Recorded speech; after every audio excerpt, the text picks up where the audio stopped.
Hello my beautiful babes, welcome or welcome back to my channel, Boss Up Budgets. On this channel I do cash stuffing, budgeting, saving up challenges, and all things money related. And I always love giving you guys life updates and eventing sessions, anything that's going on in my life. So I always recommend you guys grabbing a cup of coffee, tea, wine, whatever, and come and hang out with me as I talk about my finances. Alright, so today we are going to be stuffing paycheck number 1 of September. And y'all, before we get into the cash stuff, I did have a huge announcement. I will leave a timestamp down below for some of you guys that are really just here for the cash stuffing and seeing what I stuff in each of my envelopes. So you guys can click ahead if you guys don't want to watch this portion. It might be a little bit lengthy, but for those of you guys that are interested in the announcement, it's not a good one. It's a pretty bad one, and I've been going back and forth and almost like pushing back recording this video just because of how much I'm dreading talking about it. So I got laid off. I'm just gonna go ahead and say it. It happened suddenly at my company.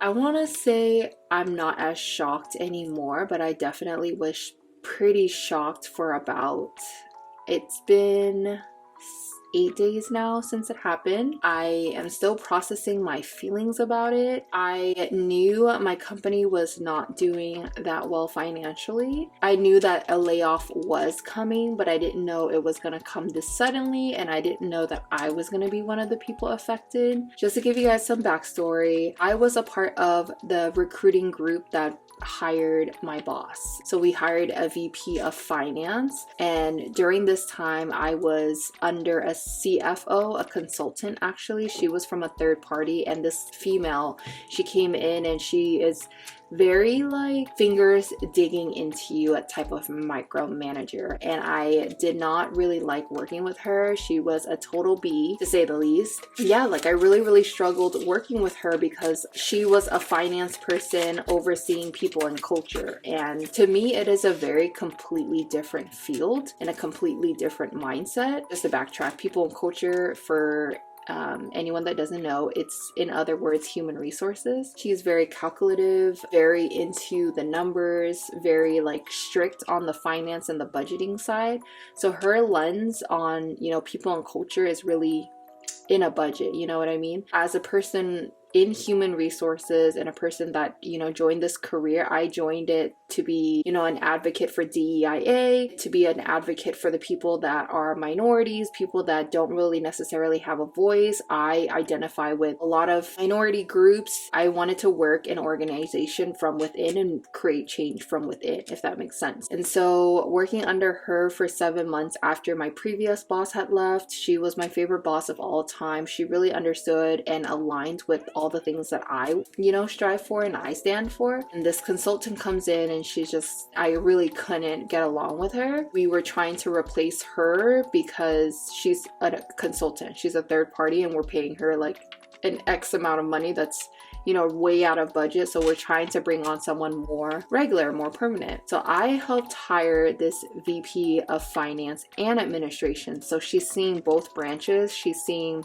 HR and she's also seeing finance. We decided that we also wanted to bring in a director of people and culture, someone that has more of a hand in training me and training another people and culture manager that I work with. And he was brought on from the finance side of our department. My previous boss had left and kind of left me in a hole, and then we just needed more hands on deck. So he was brought in from the finance department to help me out. I know there was just a lot of reconstruction and organizational, you know, movement going on. I was even a part of the interviewing team, and we finally made an offer letter. You know, during this time that we sent out the offer letter, I was actually in Vegas, and then I came back and heard that we hired or identified the person. So I was really excited that she sent signed the offer letter. I was so excited to get on a new boss, learn more things under her wing. Ever since I joined this company, I really got the short end of the stick. I really didn't get a lot of career development, a lot of guidance, because people were just going in and out. Like, I don't think I had a boss longer than 5 to 7 months. It really was detrimental to my growth, I would say. Now, of course, there were pros to it, but a lot of cons, and that's not how I envision my HR career to start off. So anyways, the people and culture director was actually supposed to come on the day after Labor Day. However, I got blindsided, and the Monday before Labor Day, I went into a scheduled one-on-one meeting with the VP of Finance and Admin, and all of a sudden I see this consultant that I worked with a couple months ago. She comes on. I'm like, oh, I thought this was a one-on-one. This is quite interesting. And the moment she spoke, I was like, oh, it like just clicked. I'm getting terminated. There's no other reason why she's gonna be coming into my one-on-one, and my boss wouldn't let me know. And then she said it. She was like, you know, our company is going through a finance issue. Our company is not doing very well, and you're one of the people that are affected. You're terminated effective immediately. The meeting was like no more than 20 minutes. My boss didn't even say a word. At the end, the consultant was like, oh, do you have anything to say to my boss? And she was like, you know, I'm very new to this, so no, not really, but it was really nice to meet you, and I wish we could have worked longer together. Miss Ma'am, you've been on board for like 6 weeks, and not one time did you put on a one-on-one to actually meet me,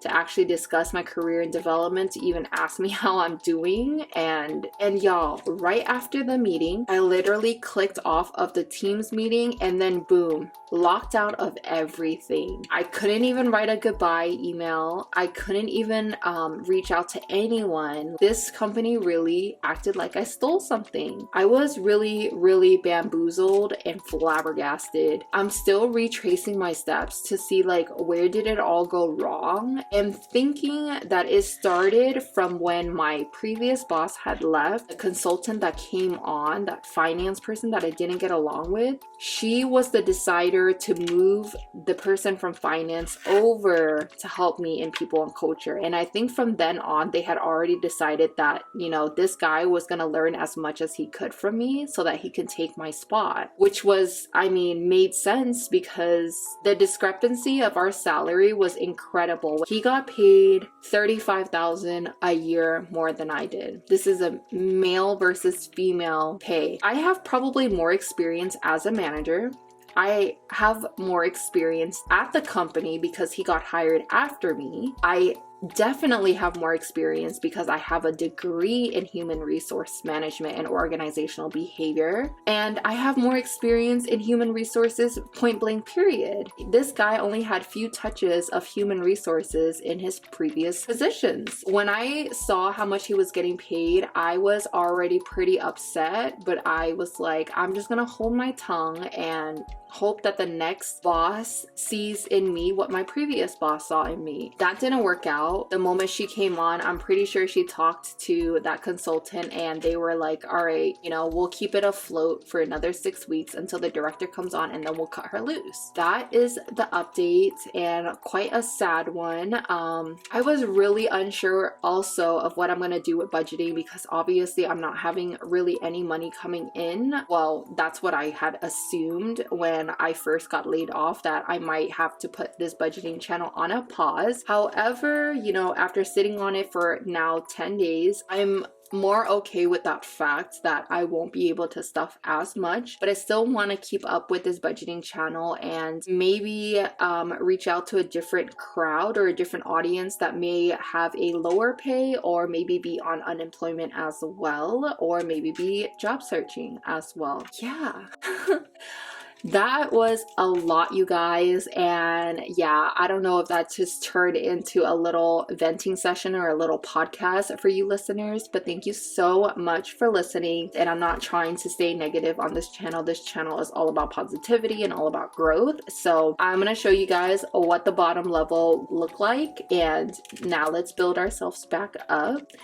So thank God that I had my last paycheck still in my bank account untouched, and then I also got I believe it was 5 days worth of work that was still unpaid. And then I had about 90 something hours of PTO. And then that separation agreement that I just signed should be paid to me on the 8th day. So in total, I should have around $7,200 net. I think it's about probably 9,000 or 10,000 gross pay, but you know, after taxes and everything, I calculated it to be 7.2. With that, I am really being strategic with how much I'm going to be spending, because obviously I'm unemployed right now and I need to make sure that my money can stretch as far as possible, and I don't want to touch my savings. I made my savings for an occasion just like this, but if I can use money from elsewhere to keep me afloat and only touch that until it's like at my most extremist emergency, then I will do that. And so that $7,200 is going to go into my Ally savings account so it can accrue interest, while every week I basically take out a specific amount of money that will keep me afloat, keep me surviving while I apply for jobs. So today is the first week that I am doing so. And so I really do hope that that resonates with some of you guys, or that touched some of you guys to maybe rethink your finances and maybe work a little bit harder towards your savings, just in case something like this ever happens to you. This is exactly why budgeting is so important. If I was where I was last year in April 2022 when I first started this channel and that had happened to me, I swear to you, I would have been so effed. I was so bad into debt. I had zero savings. Anyways, here's the portion for some of you guys that did skip over. We are gonna start with the cash stuff. Today I'm gonna be stuffing $520, 50, 100, 150, 200, 250, 300, 320, 340, 360, 380, 400, 420, 430, 440, 450, 460, 470, 480, 490, 91, 92, 93, 94, 95, 96, 97, 98, 99, 500, 1, 2, 3, 4, 5, 6, 7, 8, 9, 10, 11, 12, 13, 14, 15, 16, 17, 18, 19, and 20.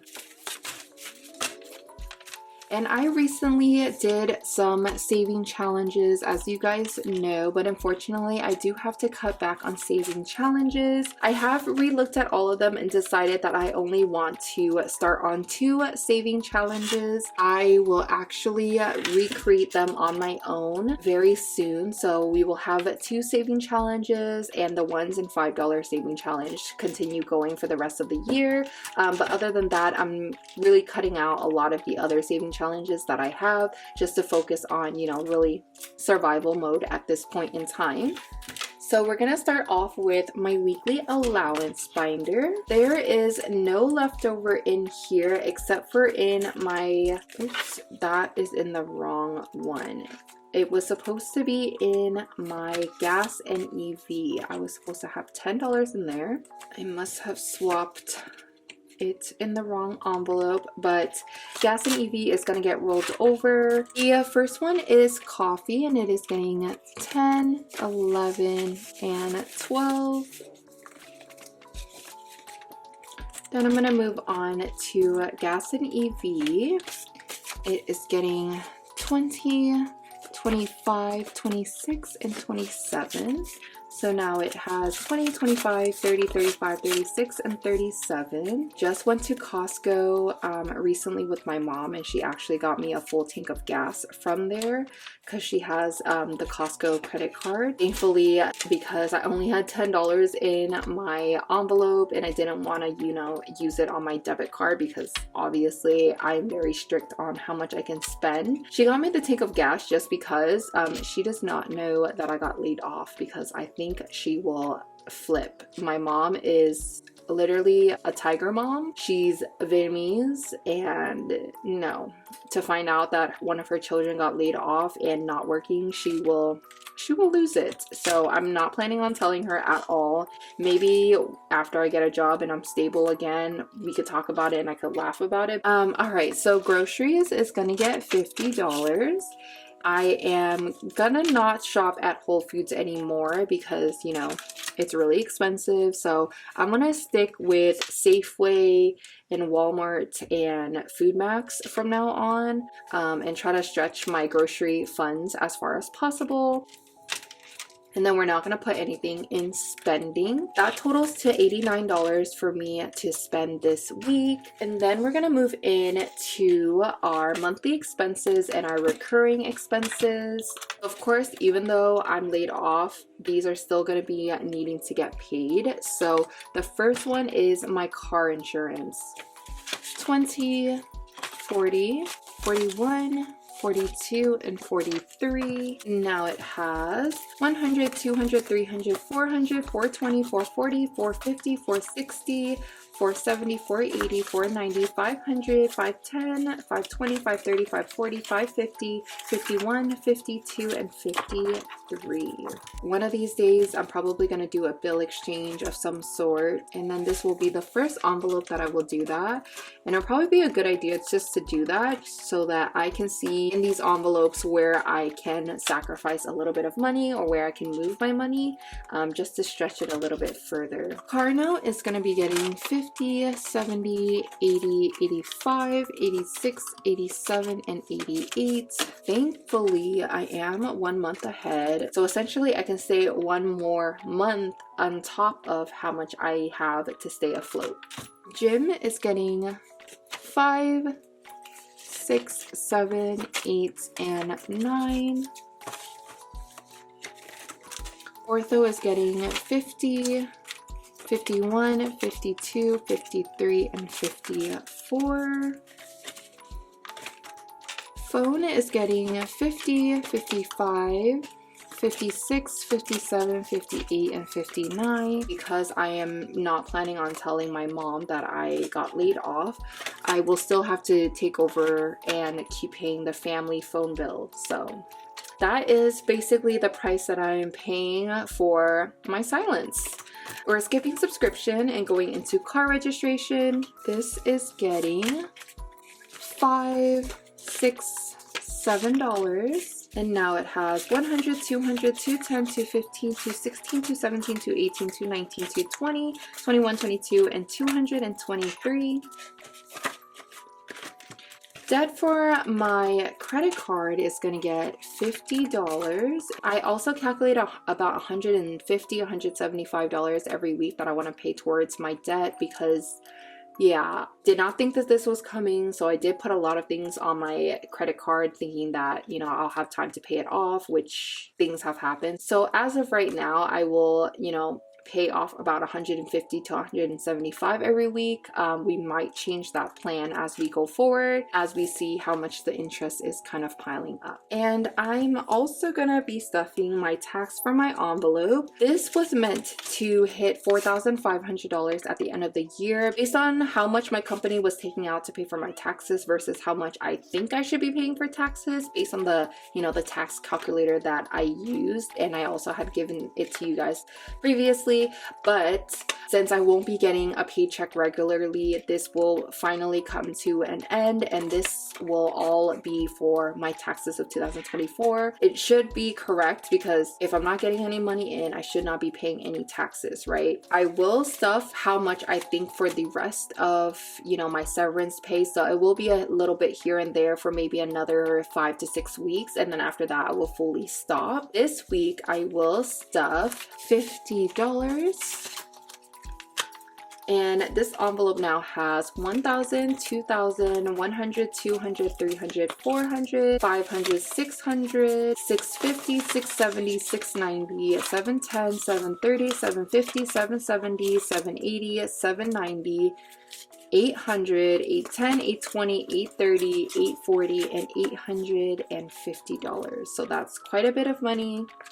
I'm pretty sure we're gonna hit about $3,000 in here. by the end of, you know, however much I'm gonna stuff in there. So unfortunately we didn't finish this challenge, but we are essentially kind of finishing it, if you guys know what I mean. So that is it for this pink binder. Moving on to my red binder. This is my emergency funds and my savings. So I do only have 2 envelopes that I'm really stuffing in here. The first one is Bentley Emergency because I do have a vet subscription for him. So he is getting $20, $21, $22, and $23, and now he has $1,500, $600, $700, $720, $721, $22, and $723. Unfortunately, I think I might have to pause on his dental cleaning because it will be around $800, and yeah, right now I don't know if I should or should not be doing that. I do have enough money in here for that, but I feel like I don't want to spend that $800 just in case something else really happens. So I think I might be able to offset that until I get a job. So I'll just be doing, you know, at-home teeth cleaning that can kind of like, you know, push back that date a little bit further. That's kind of what I was thinking of right now, but it might change in the future. And then my life insurance, which is also a bill that's going to come in January, so I have to make sure that I have enough in here. This week it is getting 20, 30, 35, and 36. Now life insurance has 1,000, 100, 200, 220, 230, 240, 250, 260, 270, 280, 290, 300, 310, 315, 16, 17, 18, and $1,319. And that is the last one that I will stuff in this binder. And the rest of this will be going into my purple binder, which is my short-term sinking funds. I pretty much have identified 3 envelopes that I want to focus on stuffing because I won't be giving myself that much money. I think about every month I will give myself $50 around there for things to splurge on myself because, you know, like I really can't afford anything more than that at this point. So I really have identified 3 envelopes that I'm gonna put all of the stuffing into. The first one is Bentley Essentials. He is getting $5, so now he has 5, 10, 15, 20, 25, 26, 27, 28, and $29. And then I'm going to go down to House Essentials. This is getting $1 and $2. Now it has 5, 10, 15, 20, 25, 30, 35, 36, 37, 38, and 39.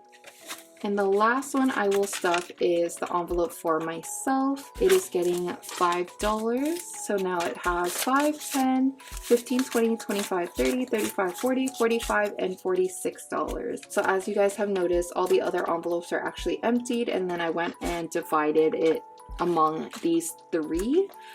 So I'll consistently stuff every week for them only. And if you guys are wondering, the 2 saving challenges that I will be doing that I feel like are most important right now is Christmas and then also my boyfriend's birthday, which is around Thanksgiving. So those 2 are only going to be the ones that I stuff pretty much, and everything else I'm really not going to be stuffing at all. And I'm going to be closing those saving challenges and reallocating those money that I've saved up and accumulated, just focus them and redistribute them into those 2 saving challenges. But thank you guys so much for watching this far. I know the news may have been quite a bit of a shock to you guys, but I am just glad that I'm still able to be here and on this journey with you guys, and I still have so much to share and so much to learn, and I don't want to stop this channel at all. So until next week, I hope that you guys enjoy the rest of your week, and thank you guys again so much for watching. I will see you guys in my next one. Ta-ta for now.